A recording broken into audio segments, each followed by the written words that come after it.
जो SJVN company है और हमारे किसानों को बर्बरतापूर्वक जो लाठीचार्ज करके महिलाओं बच्चों पर जानलेवा हमला शासन के द्वारा किया गया है, उसकी मैं कड़ी निंदा करता हूं अपने तरफ से और अपने कांग्रेस पार्टी की तरफ से इसकी कड़ी भर्त्सना कर रहा हूं। लेकिन मैं व्यवहारिक रूप से किसान हूं, किसानों के पक्ष में था, किसानों के पक्ष में रहूंगा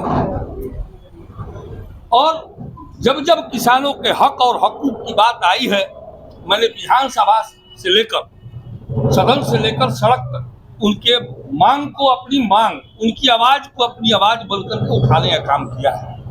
निश्चित रूप से मैंने किसानों से पूर्व में भी आग्रह किया था कि आप सभी यूनाइट रहें और अपने मूल दस्तावेज को आप साथ मिले और 5 आदमी का नाम चयनित करके मेरे साथ माननीय मुख्यमंत्री जी के यहाँ चले।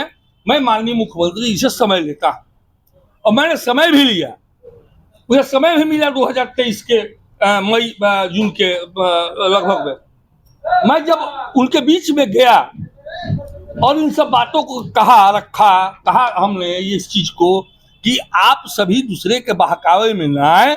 मैंने पूर्व में भी आग्रह किया था आप सबों से कि आप लोग गेट छोड़ करके जाम करें और दूसरे लोगों के बहकावे में ना आए। मैं आपका जनप्रतिनिधि हूँ, आपके द्वारा चयनित मैं आपका विधायक हूँ।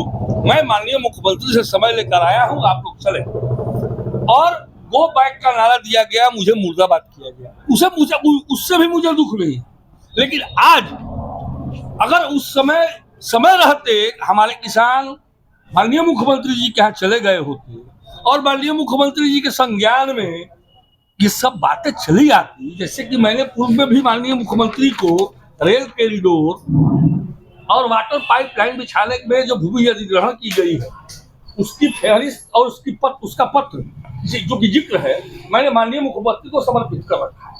आरएआर पॉलिसी के तहत जो भी समस्याएं थी वहां के स्थानीय मजदूरों की या भूमि अधिग्रहण में जिन किसानों के जमीन गए हैं, मैंने आरएआर पॉलिसी में उन किसानों के बच्चों का नाम भी मैंने नामित करके वहां नौकरी देने का भी मैंने ये प्लान इसलिए थी, जिसमें 100 बच्चे की नौकरी भी उस समय मिली थी। अब इस समय स्थिति क्या है, मैं स्वयं प्लांट में कभी नहीं जाता हूं, जैसा कि आप लोग जानते हैं, और मेरे ऊपर विभिन्न प्रकार के आरोप भी लगते रहे हैं।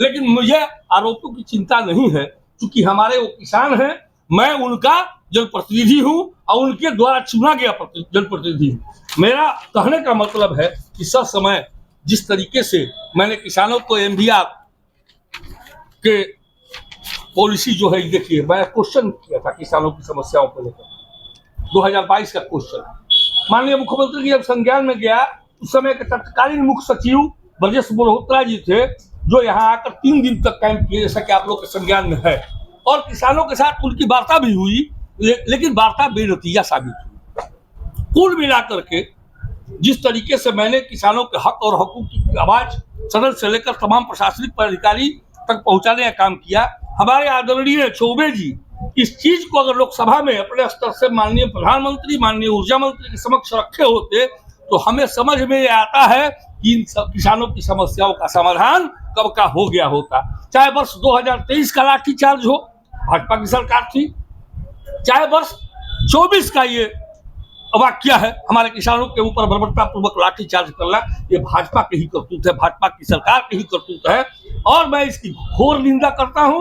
और स्थानीय चौबे जी को, जो हमारे आदरणीय सांसद है, माननीय मंत्री हैं, उनके संज्ञान में ये मामला या तो है, तभी वो विनाशकारी बता रहे हैं हमारे किसानों को। एक वार्ता में उन्होंने विनाशकारी कहा है किसानों को, मेरे पास वो रिलीज है। समय रहते अगर चौबे जी चेत गए होते तो हमारे किसानों के साथ ऐसी दुर्गति नहीं होती, हमारे किसान सुरक्षित रहते, उनकी मांग मानी जाती केंद्र सरकार के स्तर से। इसके लिए चौबे जी भी कम दोषी नहीं। और मुझे एक यहाँ के लोकसभा प्रत्याशी ने मुझे भी जिम्मेवार ठहराया है, तो उन्हें ये नहीं मालूम है कि आनेलाल पॉलिसी का अध्यक्ष कौन होता है। वह दलीय सांसद जी को ही कह रहे हैं कि ये अध्यक्ष है।